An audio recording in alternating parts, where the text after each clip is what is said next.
Hello, everyone. Hello. Welcome back to With Chinese Characteristics podcast. Or welcome if this is your first time. Thank you for having me. You're very welcome. You're one of the hosts. Oh, I don't know if you're aware of that. I'm Natalie. I'm Cherry. So on this podcast, we talk about all topics with Chinese characteristics.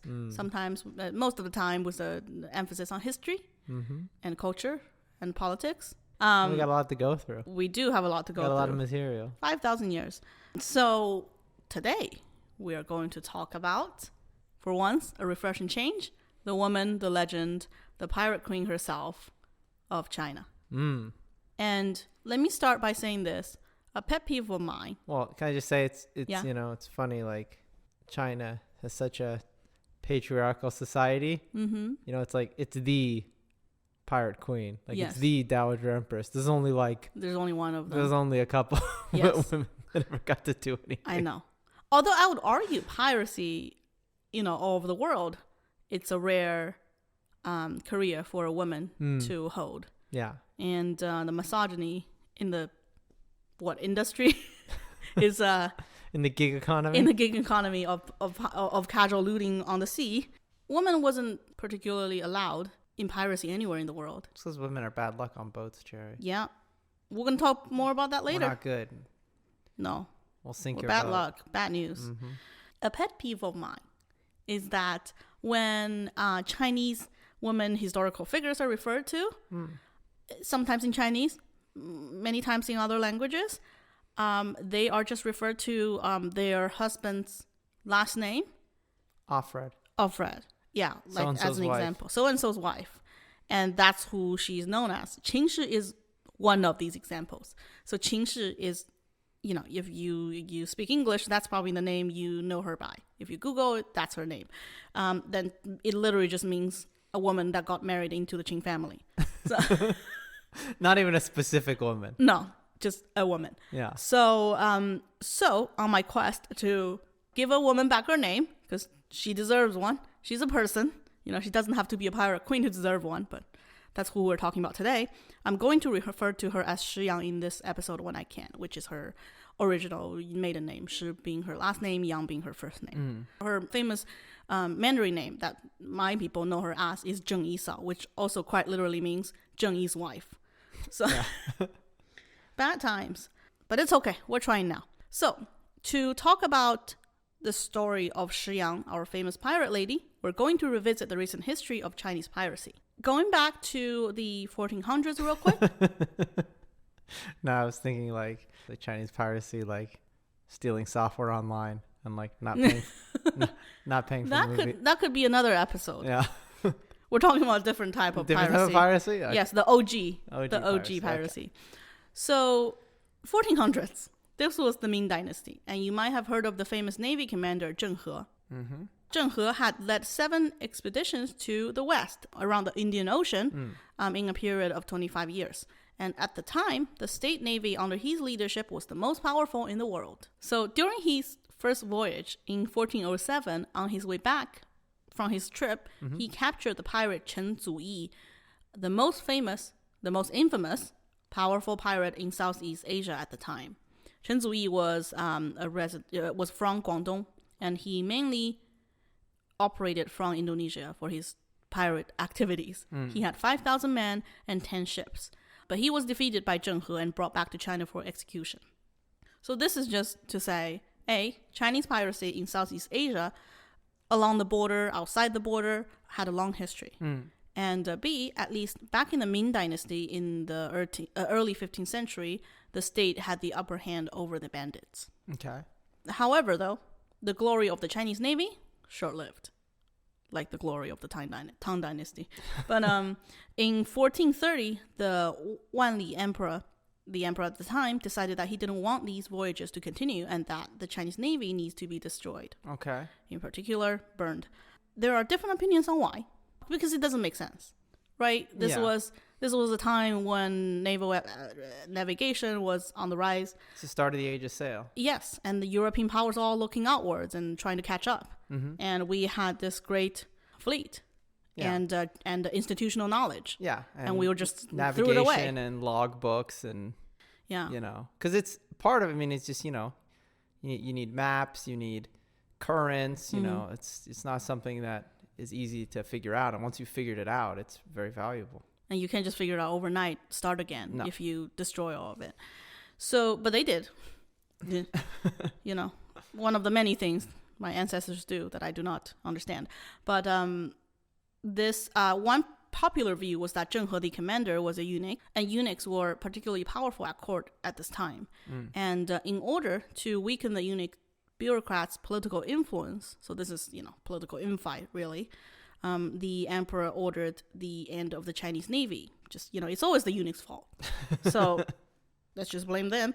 That was that. And for the next few centuries in China, especially, we get to the Qing dynasty very quickly after this, we didn't really attempt to reach out much. The main focus was inward. Well, there's one, which was the Qing dynasty had to rebuild a fleet to take out. We talked about it before, but when the Ming dynasty fell, there was some that went to Taiwan and formed a successor kingdom. Yes. And it was kind of a pirate kingdom almost, because they kind of survived. Yeah. And the Qing Empire to build a fleet to do it. But then they just kind of abandoned the fleet after they used it once. Single-use fleet. Disposable fleet. Yeah. So then we move forward to the end of the 18th century and the beginning of the 19th century. I will say, though, even then it's like, you're building ships that can go to Taiwan, which is 100 miles off the coast, right? These aren't like ships that can go to Africa and pretty close. Middle East and stuff. Yeah. Yes. Yeah. So glory no more. No. The end of the 18th century. It's not like Qing dynasty wasn't particularly busy. No. The court was very distracted. First, the Mongols were on the northern borders, causing troubles all the time. As they do. And, the Qing dynasty had, some say it's at the height of its power in terms of like territorial control. Yeah. They had a large territory, but that which also comes means with more trouble. Problems. Yeah. Yeah. So they're overexpended. And not insignificantly, from 96, there was a White Lotus Rebellion, yet again, in central China. Besides the obvious problems of a rebellion, the issue was that the campaign against the White Lotus Rebellion was very costly, particularly due to corruption at the time. Yeah. And the court raised import taxes, which meant more burden on the Cantonese merchants and foreign traders. And also more smuggling then. 100% used to more smuggling. So the geological fact of this region, the Cantonese region, was that the coastal area into the South China Sea was a pirate's dream. Yeah. There were plenty of complex waterways. There were canals. There were rivers going into the ocean. And there were many bigger, smaller islands inhabited or not inhabited by local residents, which means easy hideouts. Yeah. And one thing that you get when you read journals of like the Macartney expedition or the Amherst expedition is as soon as they get like past India into the South China Sea, they're like, the sea is just full of Chinese trading ships. Yes. That have nothing to do with them, right? No. And they're just a small piece of this kind of trade network. Yes. And opium wasn't the only thing that's being smuggled. Everything was being smuggled because the taxes are high. No, 100%. And despite what we say about like the Qing dynasty being a closed nation, lots of trade was happening already at this point. It wasn't a closed nation economically, just culturally and diplomatically. Yeah. And also a disclaimer here, obviously we went through a few drug episodes and opium episodes, and we talked a lot about this time period in China, the historical facts and stuff in the past few episodes. But just in case, if you're tuning in for the first time, and for the narrative of her story, I'm going to repeat it. So this was the natural habitat that breeds piracy. Not to mention, the sky's high, the emperor's far away, my favorite Chinese saying. And it was also very easy for pirates and smugglers to quickly run and hide away in Vietnam. At this time, many of the so-called pirates in the Guangdong region was either sailors or fishermen. They've got the equipment, they've got the skills, they know how to sail. And, maybe during the off-season, what else do they do? Yeah. Well, we talked about this a bit in the prequel to the Opium War, but when the Qing dynasty wanted to get serious about pirates early on in its reign, when they wanted to take back Taiwan and other stuff, they just banned everybody from living near the coast. Yes. they literally just like no more activity. No activity because I mean, the line between a fisherman and a fisherman and a pirate is very low. Very thin. It's the same set of equipment, right? Yeah. You know, you just go up in your little fishing boats to a merchant ship and you climb up there with knives and you take it. So the only way, you know what I mean, is to just not let people live near the coast. Or you make sure there's not that much poverty or inequality and you give them a piece of the pie. Let's be reasonable. So, Jerry, you think the Qing dynasty has carrots? No. No, it's all sticks. It's all sticks. Not to mention, the trade activities by the ocean was on the rise because Canton was the exclusive harbor for foreign trade in China at the time. And a lot of it was going on. So it was a busy harbor. It was a very busy area. Yeah. And also, you know, just because it's a trade port with foreigners, a lot of stuff would come from around China on sea to Canton and then go out to the foreigners. So there's lots of internal trade there too. Yes. Yeah. Like Hong Kong today, it's more of like a hub. A hub. Yeah, or Singapore. Yeah. So all those elements combined, you get piracy. Yeah. It's not like there's a strong Chinese Navy like stationed over there making sure it doesn't happen. It's just basically non-existent. There was a Chinese Navy, by the way. The Chinese Navy's real only purpose is to accept bribes. Yeah. It's a bribe collection service. And get fat service. on the bribes. Yeah. Yes. One more thing I do want to mention here, though, is that because of the trade activities and the raised taxes, smuggling was on the rise as well. And smuggling was apparently known as the gateway career to a pirate. You become a smuggler, you upgrade to a pirate later. Get some money. You're already in the business. You get some contacts. Yes. Yeah. So this is how it started. Casual looting, off-season, little troubles everywhere. But in order for this piracy to become a real headache for the state, they needed but there happened to be a golden opportunity. Okay. This was on the borders, because Canton is, near Vietnam, right next to it. And on the borders between China and Vietnam, the golden opportunity that helped these Chinese pirates get to the next level was that there was a rebellion called the Tyson Rebellion in Vietnam. And they hired these Chinese pirates to do their bidding, and therefore giving them income and legitimacy. And the rebellion succeeded. So after the unification of Vietnam in 1778, these pirates essentially became privateers for Vietnam, even though they're Chinese.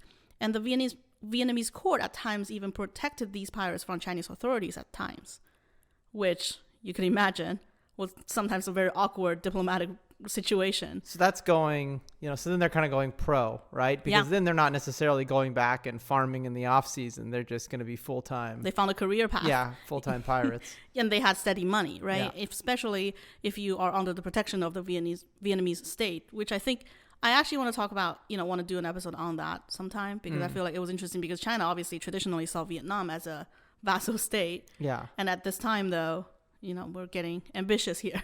Yeah. And especially if Vietnam is shielding these Chinese bandits, criminals, from the equivalent of the Chinese naval border control. Not that there's a lot of them. That's how Lo Yangfu started that's too. That's how he started. Black Flag Army. Yes. So by 1790, the border town Giang Binh, I'm sure I'm butchering the name, but it's a Vietnamese border town. Welcome to the club, Cherry. Yes. Well, yes. Welcome to the saying names. I must acknowledge my ignorance. So this town was relying more on piracy than on fishing income, which is saying a lot.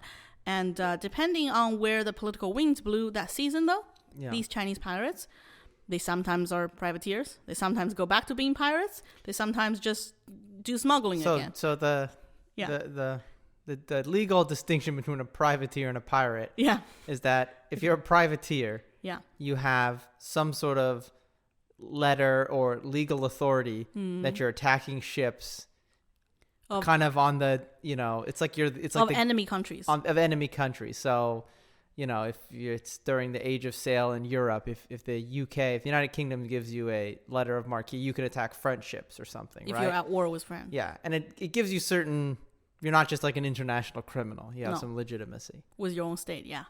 So depends on where the political winds blew that season. And whatever is the most profitable but was the lowest risk. Yeah. They would change their, job titles. They got to make money and you got to survive. You do. Yeah. So in 1801, one of the Cantonese pirate leaders who had moved up in Vietnam during this time, Zheng Yi, visited a flower boat, which is a brothel on the water. Yeah. In Guangdong, and he met the main character of our story, Shi Yang. She was 26 at the time. At the same year, they got married. Therefore, began her journey in piracy. That's actually, they talk about that a bit in the Judge D books, but in sometimes, in to some extent, brothels in China, they're almost like slightly like a dating service, right? Of that, like, it could be, yeah. Yeah, that it's not necessarily, completely left. It's not. It's integrated in the society.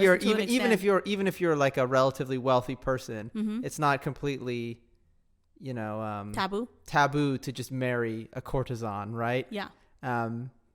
It happens. It happens. There's a few famous, cases. Well, we could talk about that in an episode. But this was still during the Tyson dynasty in Vietnam, and Zheng Yi was, powerful there, and he was one of the prominent leaders amongst maybe a dozen of Chinese pirates in the scene. And Shi Yang, after getting married to him, she was not just a wife at home. She was immediately part of the scene, part of the operation, and they were very much the power couple. From the beginning. And just 1 year after their union, the Tyson dynasty fell, and the Nguyen family came to power in Vietnam. And of course, the privateer group fell out of favor. It's not just that the new dynasty didn't have any use for them. It's that they were seen as potential enemies and criminals. And to keep them around, meaning that there could be a, like the whole Ming Dynasty situation. They could fight you and reestablish the previous. They could piss off China, and then China wants to invade or something. Or that, yeah, right. So it was, so they were treated, they had to run, basically. And otherwise they would get imprisoned or even worse. So this means Zheng Yi and Shi Yang had to lead their troops, their teams of bandits back home, back to China. And other pirates did the same. And even though, obviously it seems like it's all doomed, right? That's bad news. Yeah. Bad for business. However, though, if you look back, now knowing what happened afterwards, this turned out to be a good thing.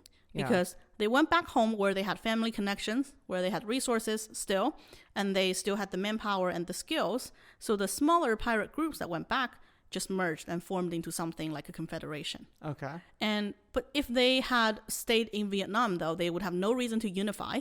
Business was good. They would just keep doing privateering and pirating. They wouldn't have the motivation to go back to China.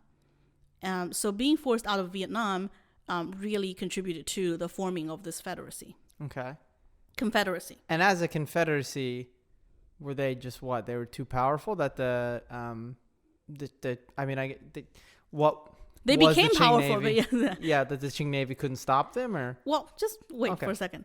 By 1804, there were 400 junk ships and 70. Junk is a type of ship, not an indication of the quality. I know. So because I read it, I had to look it up. I was like, what do you mean junks? Like these shitty ships? Sorry. Do we have to flip that? I don't know. Okay. Anyways, they had 400 of them and 70,000 men in the Confederacy. So pretty powerful. Yeah. And that's more than the British Navy has today. Oh, really? I think so, yeah. Oh, wow. Well, I mean, I guess junk ships are not like naval ships today. No. So during this whole process, Zheng Yi and Shi Yang was working together, and quoting Dian Murray, the historian whose work is very essential to our understanding of Shi Yang's story today, stated that Zheng Yi was more of the, quote, unifier and patriarch of the two, and Shi Yang was more of the, quote, consolidator and organizer of the two. So now a confederation is formed, and there are 6 divisions, the lead one being the Red Flag fleet headed by Zheng Yi and Shi Yang themselves, the most powerful one, and the other 5 are black, white, blue, green, and yellow. So each fleet have their own leader, their own captain. It's sort of semi-autonomous, But the leaders also owe their loyalty to the Zheng family. And they have conduct codes. They signed official papers, bylaws, specified responsibilities, rules, how to distribute the loot, how to behave, how to negotiate. So this is basically almost like a state at this point. Yeah, they were becoming legit. Okay. And this was very effective. And they started recruiting as well because, having a confederacy means it's more favorable for smaller groups to join them rather than going against them. Why would you start a new little group of piracy? And also probably if you tried, they'd kill you. They would. They would also expand by taking a lot of captives. So young boys would be captivated and would be adopted sometimes and become a pirate if they didn't get ransomed. Women got ransomed a lot. Don't get me started. So as they grew, let's talk about the role of women on board in Chinese piracy at this time, because you mentioned, in the West, a woman on board is what? Bad luck? Bad luck, yeah. Yeah. Why is it? Why is it bad luck? I don't know. Besides the obvious misogyny. Well, the funny thing is like ships are usually women. That's very true. They always refer to ships as women. Maybe we get jealous of each other, Women get jealous of the ship? Of each other. Can't have two women on the same ship, Jerry. Then the ship being the first woman already, it's taking up this. Okay. Yeah. I don't really know because obviously, yeah, this is, at this point, women are on ships all the time. Not military ships, but like, obviously women need to get places. Yeah. Right? Well, as passengers. Yeah, as passengers. So I think it was not really, fully. But I mean, it was a very, I think, it just seems to be a common superstition. Okay. Back in the day. I don't know why. Okay. It's okay. I won't force you to explain all of terrible human history to me. But unlike Western pirates, there were no superstition of having a woman on board being bad luck in China. Yeah. Although in the Chinese pirate scene, technically speaking, women are only allowed on board if they are married. In reality, that's not enforced. Because obviously, first, lots of women captives would be on board. Yeah. And married or not. Most likely not married because they would capture young women and try to sell them and ransom them, right? Yeah. And for ship captains and leaders, it's not uncommon to have 5 to 6 spouses, one wife, many concubines, on board with them, living in the same quarters. Yeah. And most of the fleet would be single men, though, just like, the West, right? And according to Western journals, because they also had captured a lot of Western captives. Yeah. It's very common for each ship to have a few women on board working as sex workers and provide sexual services for the whole ship. Although they also said, even without women, these men wouldn't have any problems fulfilling their sexual desires because homosexuality was a common scene. It's not even called homosexuality. It's not a thing. It just happens. Any port in a storm. Yes. It's, but in China, though, it's lonely out there it gets lonely out there on the sea, Jerry. It's not out of desperation. Sometimes it almost seems like a team building activity. It's just part of the lifestyle. Yeah. So, this is to say though, like women on board, unmarried women on board, pretty common. Yeah. But for the women who are on board that are part of the team. Mm-hmm. They not only work as sex workers, but some of them are pirates. Although most likely they married a pirate and they become a woman pirate themselves. Yeah. Like Shi Yang herself. And they contribute to labor. They fight.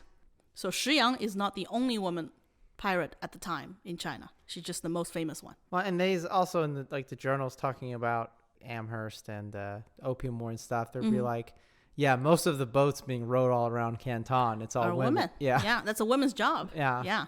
So, to be a rower. Well, yeah, exactly. So it's not just that they can only work as sex workers. Yeah. The other thing is the Chinese pirate scene was very much a family business still, more compared to the Western piracy, confederacy or not. Close personal and family relationships form these obligations, and it's very essential to the operations of these ships and the overall structure of the confederacy. Yeah. For example, Zheng Yi married his younger sister, and yes, she was his to marry away. Okay. He could order her to marry to another prominent pirate in order to keep. You want to say married off his younger sister, because when you say Zheng Yi married his younger sister. Well, yeah, we're gonna. Yeah. It all sounds a bit steamy. Yes. more steamy stories coming up soon. But yeah, Zheng Yi married off his sister to another prominent pirate in order to keep the two powerful pirate families close to each other. Because in like Caribbean, right, it's just like a bunch of sailors, right? And they, you know, they get together, everybody gets a share, they go on pirate adventures. It's not like everybody's related. No. Like everybody's second cousins or something. No, but here we get political marriages. Mm-hmm. It's like, you know, Chinese emperors marry a princess off to the... Yeah. So, well, if it's a pirate queen, you know, there's got to be a pirate kingdom. And it's, you know, it's meeting the requirements. Kingdom. Yes.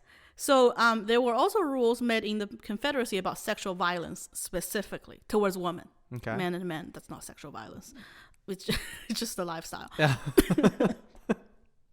So to sexually assault a female captive was punishable by death unless you marry her.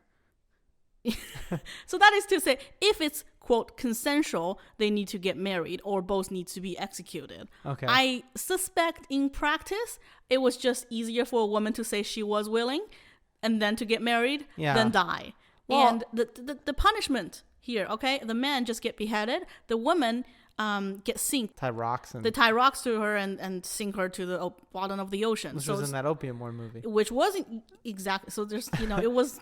Well, I think it's interesting because we think of today, I mean, rightly so, when there's laws in various places, you know, that have bad records against women that are like, oh, well, rapists can marry their victim. Yes. Right? Mm-hmm. And it's like, in this time period, that's almost like a progressive law. Yeah. Because otherwise, unfortunately. Right? Because otherwise it's like, you know, what's the alternative? You die. Yeah, what's the alternative, right? I mean, like the Confucian kind of... Or you have to kill yourself. Yeah, the Confucian thing is the woman's supposed to kill herself. Yeah. And then if they catch the guy, they'll kill him too. Yes. But then it's like... So, I mean, really it's kind of like a way out. Yes. Yeah. So we're not defending these rules as like, you know, oh, wow, so great for women's rights, but... You have to put them in the context of the... Yes, just to put it into perspective. Also, though, pirates can claim pretty captives as wives.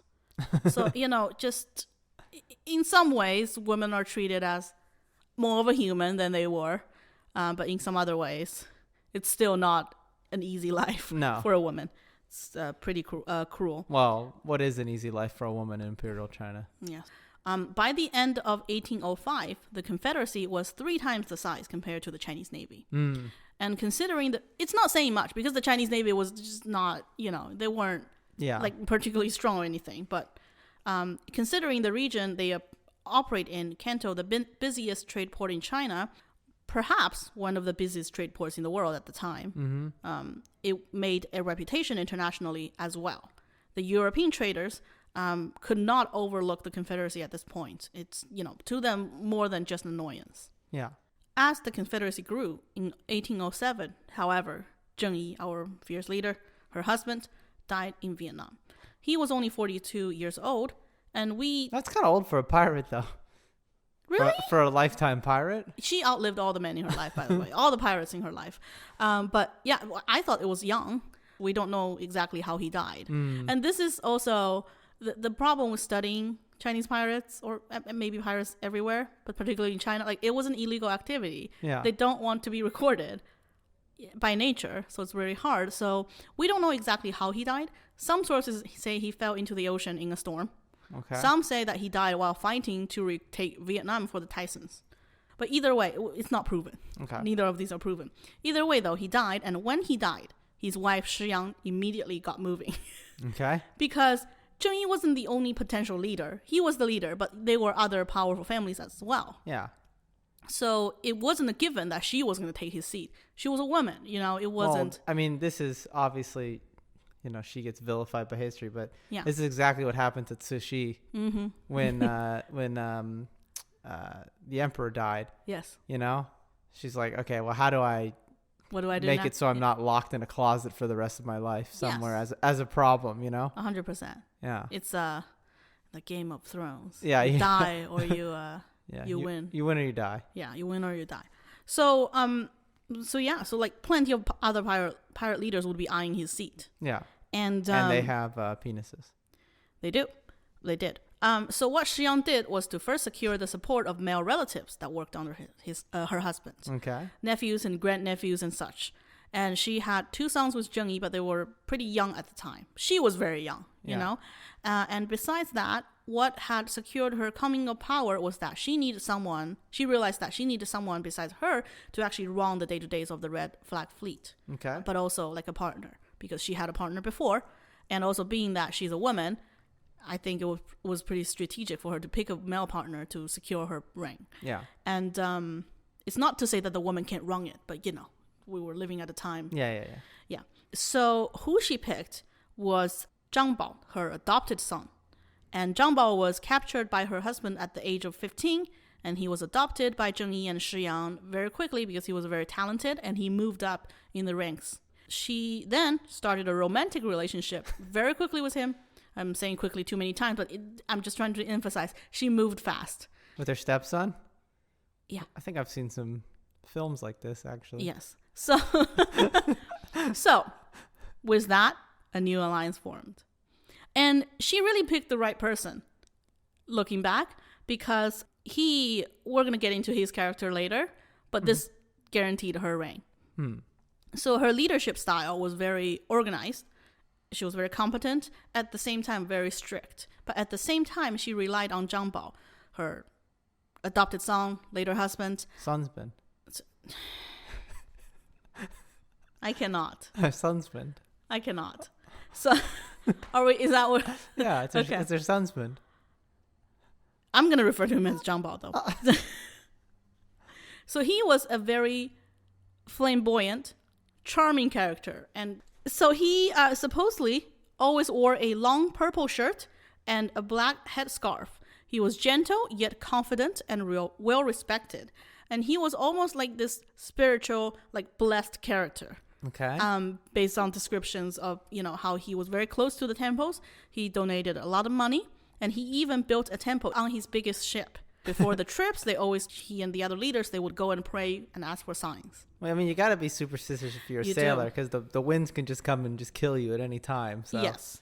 And before a big operation, too, like if they have to make any decisions or anything, they go and also ask the monks for predictions and signs.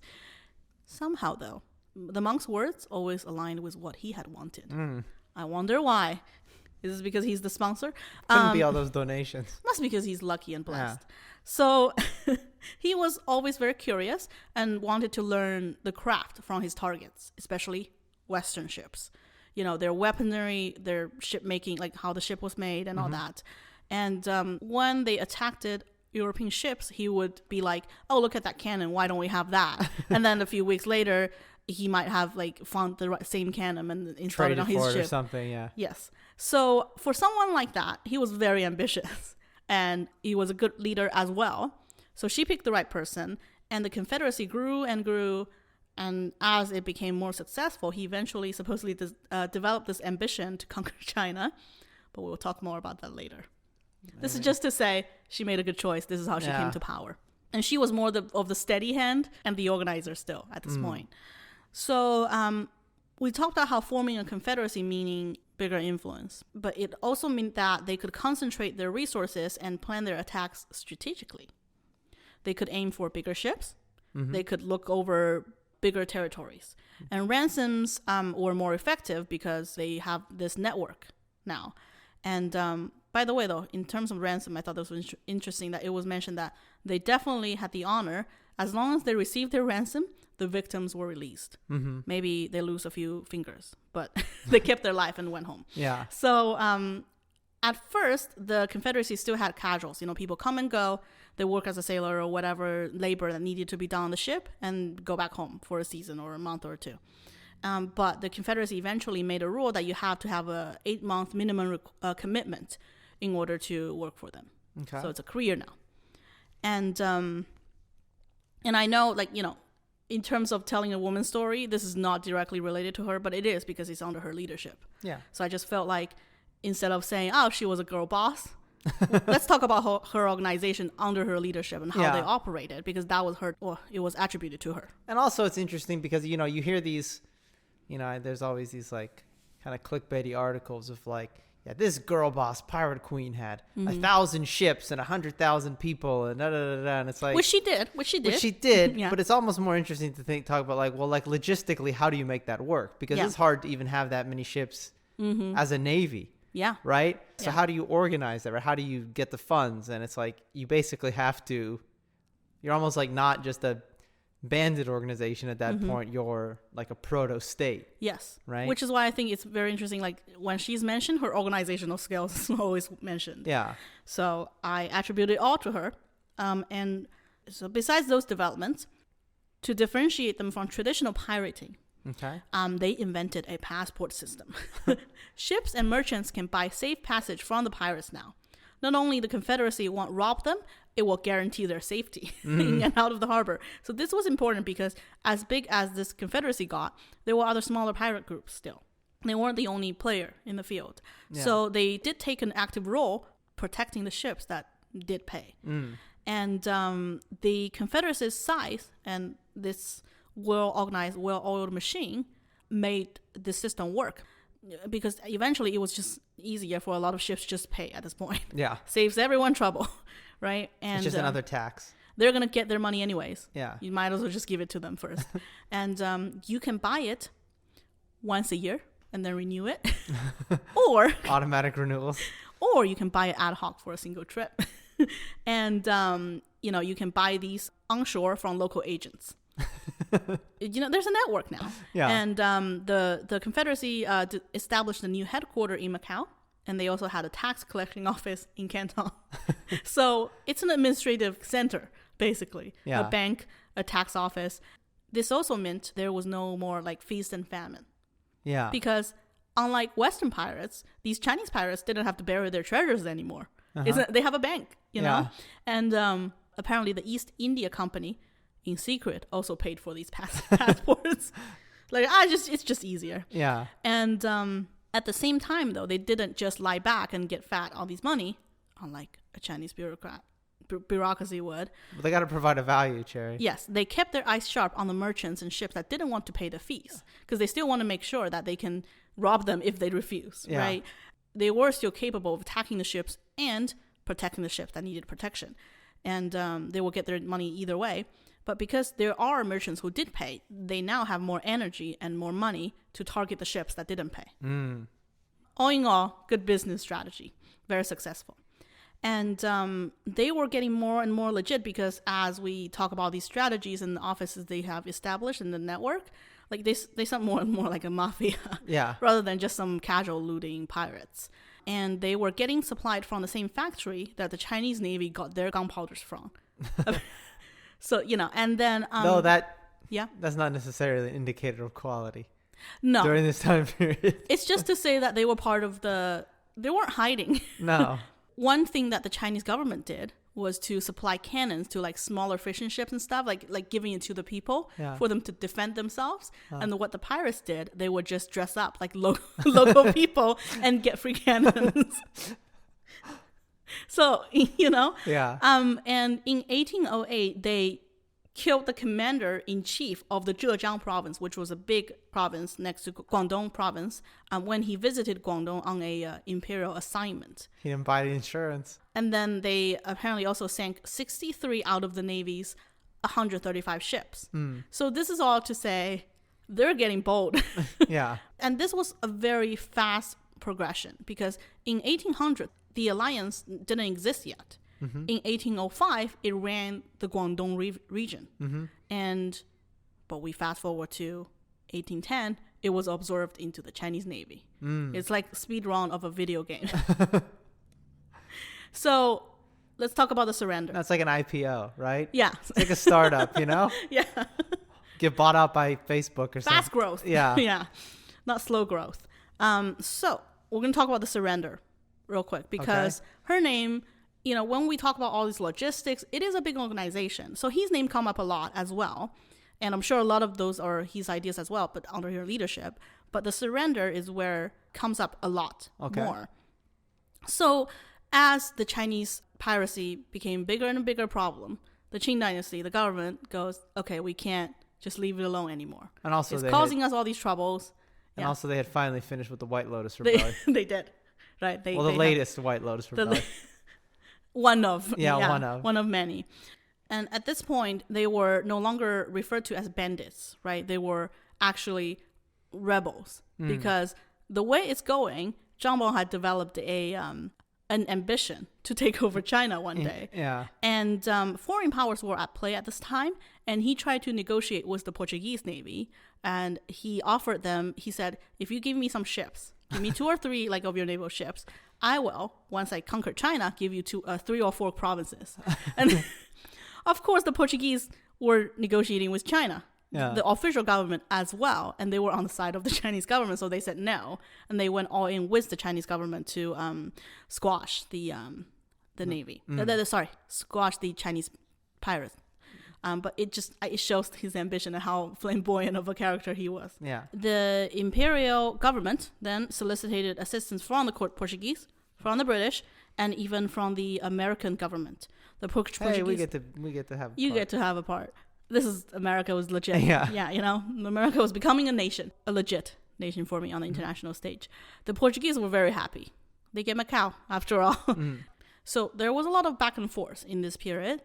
One of the factions of the pirates surrendered first before Shi Yang and Zhang Bao decided to surrender. Okay. And that had set a bad example because now everyone's like, oh, should we do this? And Zhang Bao's ambition of taking over China was not particularly popular among the pirates because piracy has a natural anti-state attitude. Yeah. And they bind together due to economic interests. They didn't bind together to form a revolution. Well, and also if you're under the control of the state, right?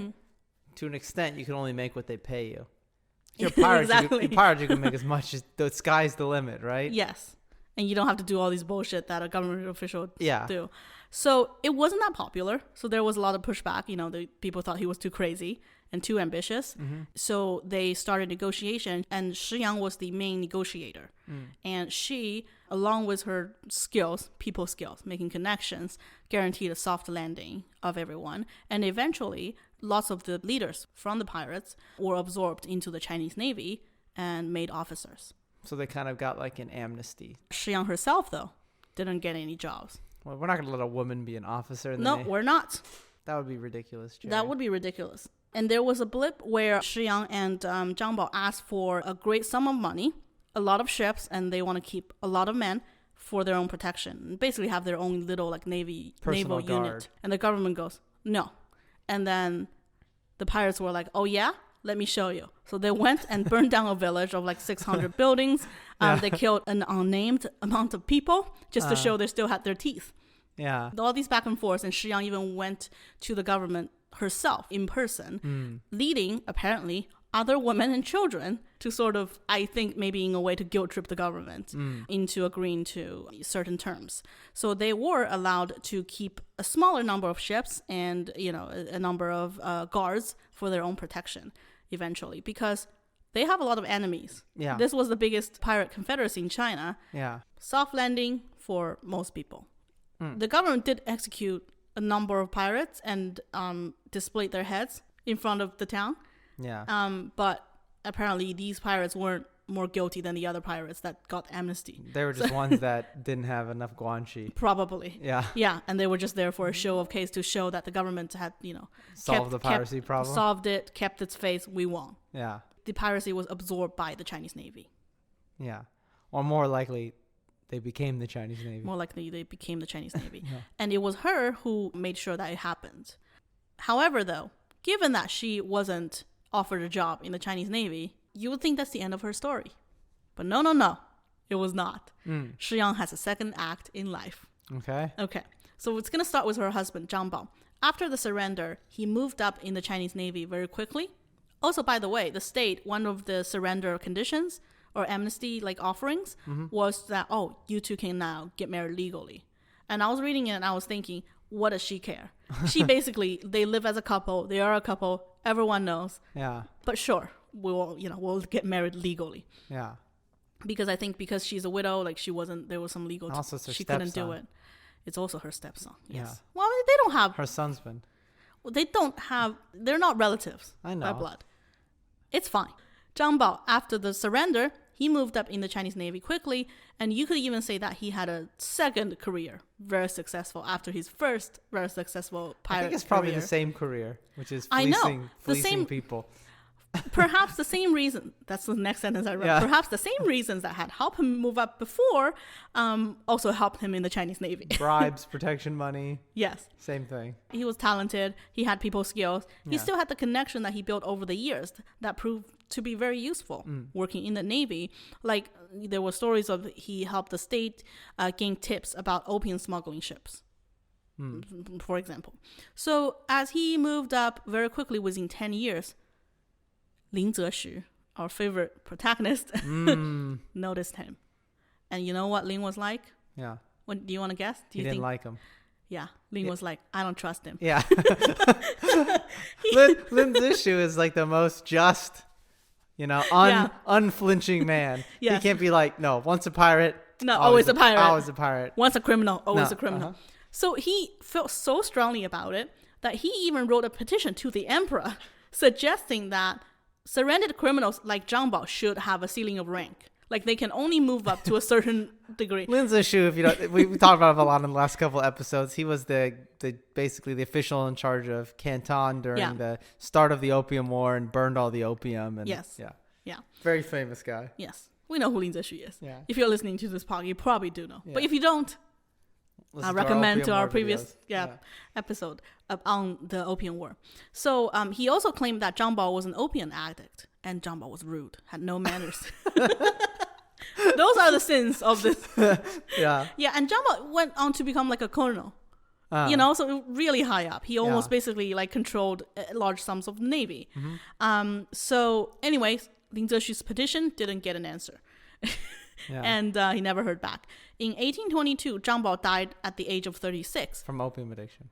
We don't know. We don't know how he died. I mean, I wouldn't be surprised if he had an opium addiction. Pirate leaders had opium addictions at this time. It was very popular. So, and I thought that was young, but maybe for a Chinese pirate, Chinese naval officer, 36, not that old to die. Yeah. Maybe. Wow. It's a little young. I thought so too.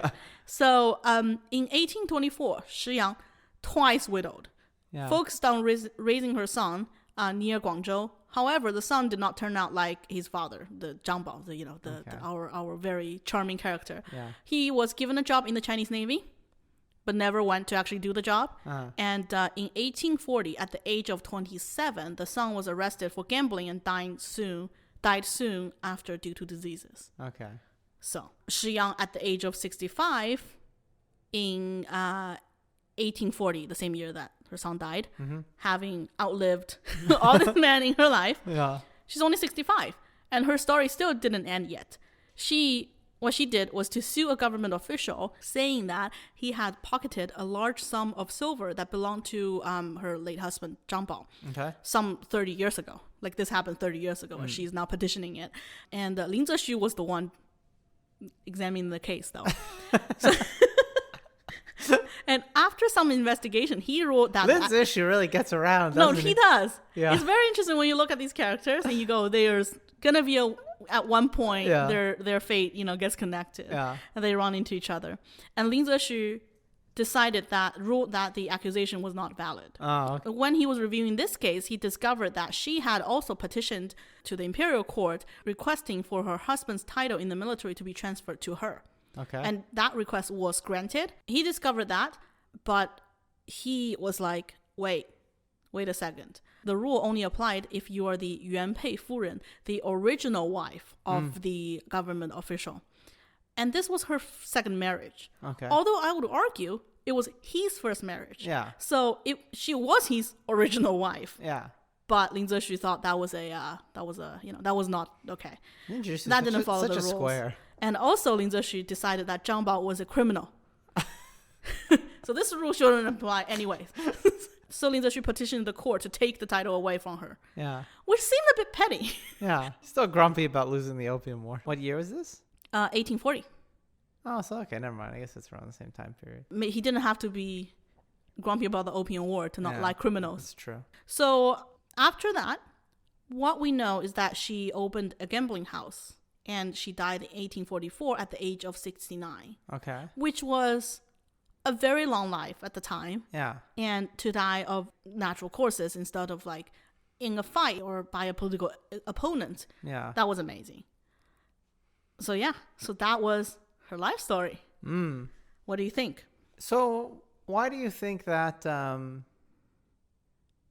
they decided to surrender or try to go legit with the Qing Empire instead of just keep on being pirates? Yeah, well, I think A is that as they were expanding, it was harder to keep up because they exploded like a startup. And what was the best outcome for them? Taking over China? They didn't want to take over China besides him. She probably didn't either. And the Qing government was treating it more and more seriously because they realized this was a problem. And foreign powers, the Portuguese had, battles like on behalf of the Qing government, held battles with the pirates, and the pirates weren't always winning. So it wasn't, they weren't going to take over China. As powerful as they were, as much control as they had for the Guangdong province, they weren't going to take over China, nor that most of them had the ambition to do so. And I think it was a very successful case that they surrendered because given amnesty, that was the best outcome. And maybe it was just sweet to get paid and not have to run for life. Presumably, anyone who became an officer or moved up, I mean, that's a pretty big social leap in China. Yes. Oh, sorry. Yeah. One thing that I wanted to mention was that through this confederacy, a large number of Chinese men and women and their children, less women, but fewer women, but have achieved what a Chinese peasant would never achieve in ancient China, in the imperial system, which is they moved up in class in one generation. So all these peasant pirates who would likely be illiterate, never had a chance to get educated, wouldn't be allowed in the civil service exam, right? Basically had a naval officer career, and their children would grow up to become part of the system. And that was very, very rare. And it goes to also, I feel like the problem was that, or to say that in terms of her story, was that she succeeded, she thrived within this little society outside of the Confucius society we talk about, we live in. And she was the leader, but she, of course, wasn't going to offer the job in the Chinese Navy. Yeah. And that was the end of her leadership. She might operate through her husband, but she could never gain legitimacy in the Chinese Navy. And it was only in this bandit society she had the opportunity. Yeah. And I actually wrote about that. In a Confucius society like China, women are forbidden to hold official jobs, are shunned from public spaces. And her life story was indeed a legend. However, it was not a myth because there are patterns of her story that a woman had to do in order to gain power. And we've seen other women do in Chinese society. She came to power through marriage. Not that the marriage was the only condition, right? Because she had to be very talented. She had to be smart. She had to be strategic. Yeah. She had to seize the opportunity as soon as her husband died. But without the marriage, she would not have had the chance to even utilize that talent, right? And there would be no opportunities for her and no legitimate ones anyways, for her to work and nevertheless become a leader. Yeah. And Luck is where talent meets opportunity, Cherry. Wow. Preparation meets opportunity, one of the two. This suddenly becomes one of those self-help podcasts. Yeah. Yeah. So she marries the power, right? And the patriarch dies. Well, he wasn't and even she the power. Steps in. She wasn't even the power. He wasn't the power yet, though, right? Well, he was the potential power. He was promising. Yeah. He was a promising young leader. Promising young man. Yeah. She was a promising young woman, and she did thrive. And even though she came to power through her marriage, she was by no means a traditional woman. And the piracy world gave her power in a way, right? She married her adopted son. Yeah. It could only happen Who's going to tell her she can't? Exactly. But it could only happen in this little society outside of the main society. Until you, and then when you see what happens when you get lame Mr. Lin Zishu. Yes. Bandits shouldn't be imperial officers. Yes. Not to say, I don't like the word a woman's touch, right? Because that implies we don't need to go, there's plenty of feminist books that talk about this, but her being very organizational, her being the cool-headed person, her being the one who negotiates, I thought it was very interesting because she was an administrator, which was a man's job. Yeah, women are told to be emotional. Women are said to be, Well, I mean, women can administer a house chair, but that's not real work. That's exactly right. So, yeah, and also she outlived all the men in her life. Yeah, well, I think probably most of the men in her life were addicted to opium. I think reading between the lines. Yes. No, it kind of makes me think of I saw like in Japan, right? Mm-hmm. There is an idea of beyond just social mobility, but there is an idea of like, there's certain like martial arts and stuff that women are supposed to learn. Yes. And in most periods of time, it's just like a cultural little traditional thing. Mm-hmm. But, during periods of like big warfare in Japan, like the Warring States period and stuff, like women legitimately fight because, like it's not a game at that point, right? Like, the men go off to go attack another castle, and if the castle gets attacked, like, they got to have their armor ready and they got to know how to fight. And as soon as the war ends, though, women don't do that anymore, right?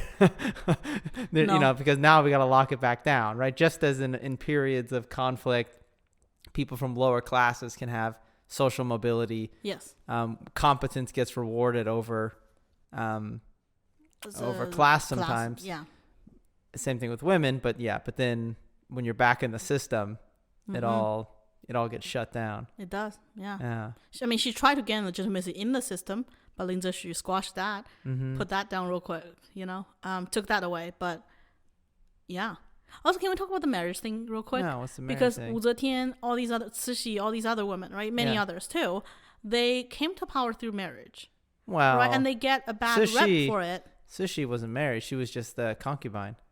Well, I mean, that's a marriage. Wow. Through men, let's say, right? Yeah, through men. Through unions. But that gets a bad rap. Oh, these women, they're so calculating. Well, how else are they supposed to do it? Exactly. They're not allowed to even be a person, right? Yeah. And I feel like Shi Yang did it twice, right? Two marriages. Yeah. And I don't know. It's very strategic and smart of her. Yeah. I mean, I don't know. You got to use what you got. Yeah. Yeah. I mean, that's the thing, right? It's like, how else is a woman supposed to? Especially when you're somebody, like when her first husband died, right? Mm-hmm. Like you really, it's sink or swim, because if she could have been killed. Yeah, she could have been killed. Well, I mean, maybe not. But she also still had other relatives, and it's a family business. I know, but there's a power struggle, right? And they go, let's just get rid of this lady. You know what I mean? She knows too much. She could be trouble down the line. Yeah, she's too competent because she was part of the organization. She wasn't just Or we'll just seize all her assets and kick her out, essentially, right? Yeah. Like, mm-hmm. There's. Yeah. So she had to fight for herself. You got to do what you can. Mm-hmm. Yeah. So, Qing Shih, or as I like to call her, Shi Yang, that's her own name. The Chinese pirate queen, had a very eventful, legendary life. It's cool. Are there like dramas and stuff and movies about her today, China? Oh yeah. So there's lots of It's almost like she is too dramatized. This jumping around, sword fighting people. And in Pirates of the Caribbean, there was this dragon lady that was based on her. But I haven't yet found a good one that I feel like was factual to history. Should be her also. in a room with a bunch of like scrolls, like calculating taxes. Right, exactly. Trying to keep all these men from killing each other. Yes. At the Pirate Federation meetings. Yes, that's what her brilliancy, where it lies, right? According to actual history. Yeah. But otherwise, you see her in like media, and it's like this weird makeup situation, and she just looks like a dragon lady, and it's, I don't know, I don't like it. Yeah. It's one-dimensional, so much of a stereotype. Interesting. So maybe there will be some good ones coming out in the future. Yeah, one can hope. Or if there are good ones and you know about them and we don't know about them. I'll put them down below. Or just tell us, listeners. Oh yeah, our listeners can tell us. I want to say, we do read all of our emails. We do respond to all of them. Thank you to the person who told us we made an editing error in the last episode. In the last episode. We corrected that. There was a repeated sentence. I think we corrected it. Hopefully we didn't insert more editing errors. Okay. Cherry's giving me like a death glare right now. Yeah. I think it's good. Anyway. Okay. Thank you. Thank you for anybody who comments or anything. If you know of any stuff about the pirate lady, let us know. Or if you have any questions, email us. We will see you next time. All right. Bye. Bye.